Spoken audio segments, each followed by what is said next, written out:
bienvenue dans le roll-up qui peut être un peu la bête noire des enseignants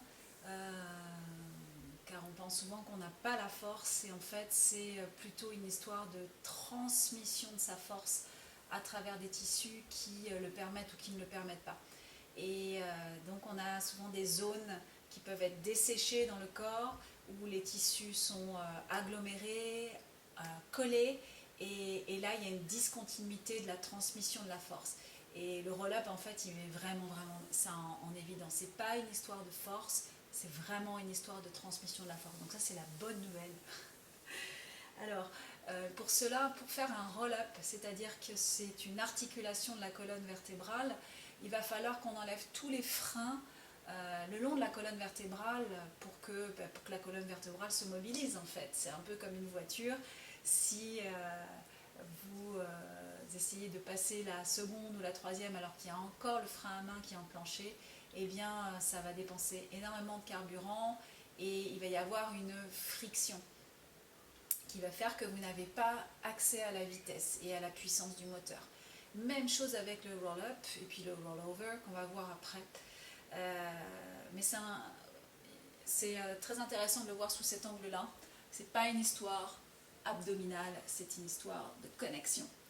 Et pour avoir accès à cette mobilité de la colonne, eh bien ça va nous demander encore une histoire de relation entre ce hamac des bras dans lequel l'espace thoracique peut se déposer et surtout pour que cette colonne lombaire puisse s'articuler, ça va demander à avoir des appuis au niveau de nos jambes qui vont être vraiment extrêmement soutenants. Donc ces appuis-là, ça va être entre les talons et les ischions et ensuite le sacrum. Ça fait partie du méridien neuromyofacial postérieur superficiel. Et pour actionner finalement cette connexion, eh bien on va utiliser une brique et on va aller la mettre sous nos talons, s'allonger sur le dos et poser nos talons sur la brique, comme ça. Donc on se rajoute une hauteur pour pouvoir connecter tous les tissus à l'arrière du corps. Donc ici, vous pouvez vraiment aller descendre l'arrière de vos bras dans le sol, presser les talons dans la brique et à peine soulever le sacrum. Et ça se redépose. Donc je descends mes talons, c'est encore une histoire de plateau de balance. Je descends mes talons pour pouvoir suspendre mon bassin. Et ça se redépose. Une des choses qui va créer une discontinuité, c'est l'hyperextension des genoux, comme vous pouvez voir. Ben, voilà, j'en ai une. Et ça vient créer une coupure en fait dans la transmission de l'information entre l'appui de mon talon et puis mon bassin. Donc si je suis dans une hyperextension, ça va me demander d'aller dans une rétroversion. Et le poids, je vais le sentir dans le bas du dos. Si vous gardez vos tibias qui flottent vers l'avant et loin de vos mollets, ça va descendre les talons dans le sol, suspendre le plateau tibial. Vous avez le relais de vos bras. Et là, même si les fesses ne se dégagent pas complètement du sol, parce que ça dépend de la forme de nos fesses, eh bien le sacrum est suspendu. Vous allez pouvoir sentir cette continuité dans vos ischio-jambiers à travers le ligament sacrotubéreux jusque dans le fascia thoracolombaire et vos érecteurs spinaux. Et ça se redépose. Et encore, je suspends et là, serrez les fesses à fond, relâchez les fesses. On aimerait connecter les tissus qui sont vraiment les plus profonds. Donc en relâchant vos fesses, vous y avez accès et on va pouvoir aller bouger à gauche et à droite, le bassin, voilà, d'aller ici. Il n'y a pas d'extension thoracique et ça se redépose. Prochaine fois, allez harponner loin la brique avec vos talons, essayez de ramener la brique vers vous, ça descend dans les talons et ça suspend. Et on va venir maintenant plier un petit peu les genoux en fait, et réallonger. Donc c'est pas grand chose, j'essaie de tracter ma brique vers moi, mon bassin vers la brique et ça se rallonge. Je plie et ça se rallonge. Là. Donc là, vous allez vraiment pouvoir sentir les étagères de vos jambes et ça se redépose.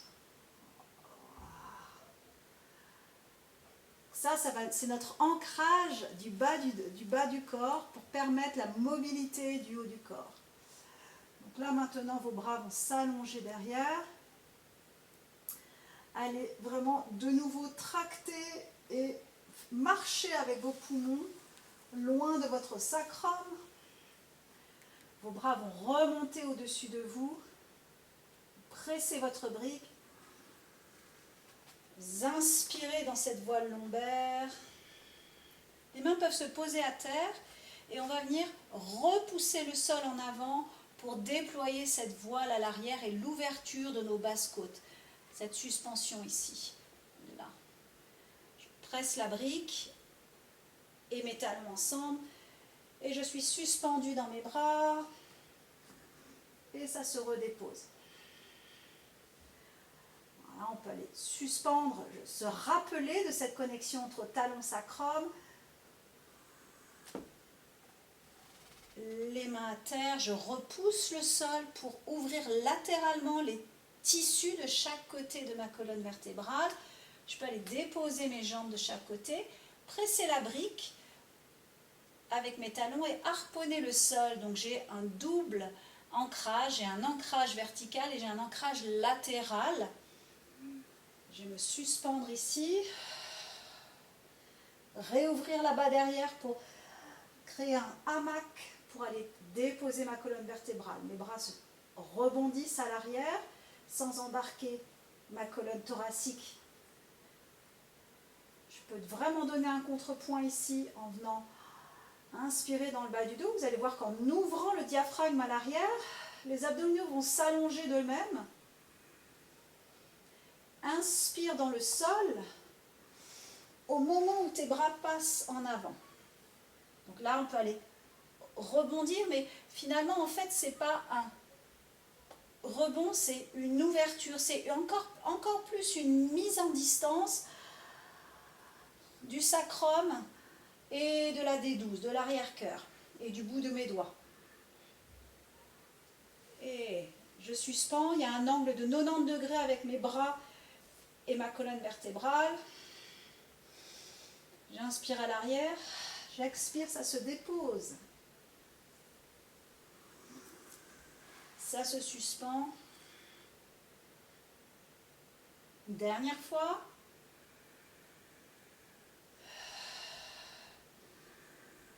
Je peux vraiment le faire en plusieurs inspires-expires. Enlever la brique. Maintenant, harponner le sol avec mes talons, connecter mes talons ensemble. Et aller dans mon roll-up. Dernier. Plus je vais laisser passer le passage libre dans le bassin et pas partir en rétroversion, mieux ma colonne va pouvoir en fait être libre de son propre poids et de se déposer dans le hamac. Donc oui, ça demande une connexion du bout des doigts vers le bassin. Dernière fois. Là. Donc plus je vais pouvoir lâcher l'os du pubis, plus ça va me permettre de passer par l'arrière et par le haut en déposant le haut de mes cuisses dans mes extenseurs que je suis allée chercher avec la brique. Donc ce travail-là avec la brique, il est assez phénoménal et puis vous allez au fur et à mesure construire cette connexion entre les pieds et le bassin pour aller accéder au diaphragme et créer vraiment ce hamac tissulaire dorsal pour que la colonne puisse totalement se déposer et n'ait pas de frein en fait à sa mobilité. Tous nos organes vitaux sont vraiment fleurissent tout autour de cette échine vertébrale et il est de notre responsabilité de ne pas aller créer de compression sur nos organes vitaux. Donc utiliser ce diaphragme, comme je l'ai expliqué dans la vidéo sur le diaphragme et l'importance en fait de trouver ce trampoline diaphragmatique de connexion de nos voûtes voûte diaphragmatique, voûte plantaire, à travers la voûte pelvienne. Plus je vais créer ce passage, puisque le bassin est véritablement un passage eh bien, de connexion, en fait, comme un grand carrefour, plus je vais libérer ce passage de cette, on appelle ça la ceinture pelvienne, et bien plus je vais desserrer cette ceinture, plus mes jambes vont pouvoir s'engouffrer à travers le tunnel de ce bassin et remonter jusqu'au cœur, littéralement. Voilà. À tout de suite pour le roll over.